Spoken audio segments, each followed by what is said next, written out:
Hi friends, welcome to Diya Samayal. Hi friends, இன்னைக்கு என்ன சமைக்க போறோம்னா ரொம்ப டேஸ்டான அதே சமயத்துல ரொம்ப ஸ்பைசியான ஒரு இறால் தொக்கு தான் பண்ண போறோம். இது சாம்பார் சாதம், ரசம் சாதம், கீரை சாதத்துக்குலாம் ஒரு நல்ல சைட் டிஷ். அது மட்டும் இல்லாம இது சப்பாத்தி, பூரி, இட்லி, தோசைக்கும் ஒரு நல்ல சைட் டிஷ். வாங்க எப்படி செய்யறதுன்னு பார்க்கலாம். அதுக்கு முன்னாடி இப்பதான் முதல் தடவையா என் சேனலை பாக்குறீங்கன்னா என் சேனலை சப்ஸ்கிரைப் பண்ணிட்டு பக்கத்துல இருக்க பெல் ஐக்கானை கிளிக் பண்ணிட்டு வாங்க. கடாய் நல்லா சூடாயிடுச்சு. 3 டேபிள் ஸ்பூன் எண்ணெய் நல்லா சூடாயிடுச்சு. 1/4 ஸ்பூன் சோம்பு, 3 வெங்காயத்தை நல்லா பொடிசாக நறுக்கி எடுத்துருக்கேன், அதை கடாயில் சேர்த்துக்கோங்க. 2 கொத்து கருவேப்பிலை. பொன்னிறமாக மாறுற அளவுக்கு வெங்காயத்தை நல்லா வதக்கிக்கணும்.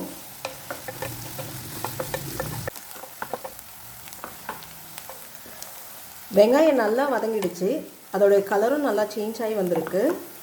இப்போது இதில் 1 டேபிள் ஸ்பூன் இஞ்சி பூண்டு பேஸ்ட்டு போட்டு நல்லா வதக்கிக்கோங்க. அதோடைய பச்சை வாசனை நல்லா போகிற அளவுக்கு வதக்கிக்கணும். இஞ்சி பூண்டு விழுதோடைய பச்சை வாசனை நல்லா போயிடுச்சு. இப்போ இதில் 2 தக்காளியை நல்லா பொடிசாக நறுக்கி எடுத்துருக்கேன், அதை இதில் சேர்த்துக்கலாம்.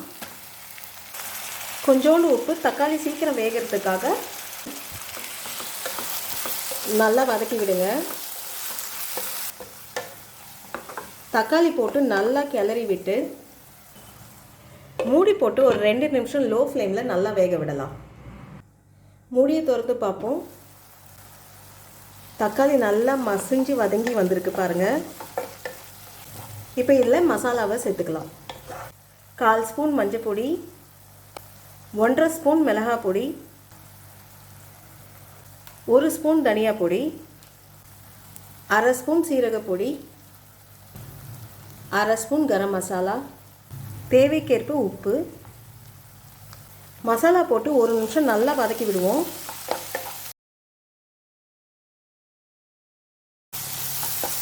மசாலா போட்டு 1 நிமிஷம் நல்லா வதக்கி விட்டாச்சு. இப்போ இதில் 1 டேபிள் ஸ்பூன் தயிர் போட்டு நல்லா கலந்து விடுங்க. தயிர் போட்டு உடனே நல்லா கிளறி விடணும், இல்லைன்னா நம்மளுக்கு தயிர் திரிஞ்சா மாதிரி ஆகிடும். இந்த எண்ணெயிலே நல்லா வதக்கி விட்டாச்சு. இப்போ நம்ம இறாலை சேர்த்துக்கலாம். 400 கிராம் இறாலை நம்ம கடாயில் சேர்த்துக்கலாம். இறால் போட்டு நல்லா கிளறி விடுங்க. இறால் வேகிறதுக்கு ஒரு 5லேருந்து 7 நிமிஷம் தான் நம்மளுக்கு எடுத்துக்கும். அதுக்கு மேலே குக் பண்ணாதீங்க. ஓவர் குக் பண்ணோன்னா நம்மளுக்கு இறால் ரப்பர் மாதிரி ஆகிடும். இறால் போட்டு நல்லா கிளறி விட்டாச்சு. இதில் 1/2 கிளாஸ் தண்ணியை சேர்த்துக்கோங்க. 1/2 கிளாஸ் தண்ணி சேர்த்து நல்லா கிளறி விடுங்க.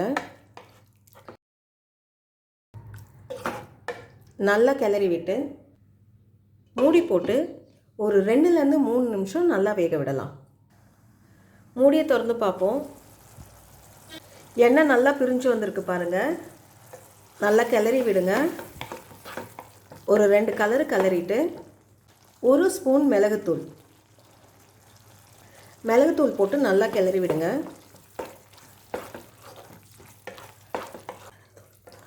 மிளகுத்தூள் போட்டு நல்லா கிளறி விட்டு இப்போ அடுப்பை ஹை ஃப்ளேமில் ஒரு 2 நிமிஷம் நல்லா கொதிக்க விடலாம்.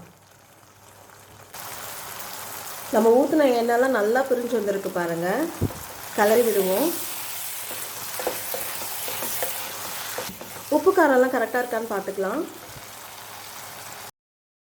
உப்பு காரம்லாம் கரெக்டாக இருக்குது. கடைசியாக கொஞ்சம் கொத்தமல்லி போட்டு ஒரு கிளறி அடுப்பை ஆஃப் பண்ணிடுங்க. ரொம்ப டேஸ்டான இறா தொக்கு ரெடி ஆகிடுச்சு. இந்த வீடியோ உங்களுக்கு பிடிச்சிருந்தா லைக் பண்ணுங்கள், ஷேர் பண்ணுங்கள். அப்படியே உங்களுடைய கருத்துக்களை எனக்கு கமெண்ட் பண்ணுங்கள். நன்றி, வணக்கம்.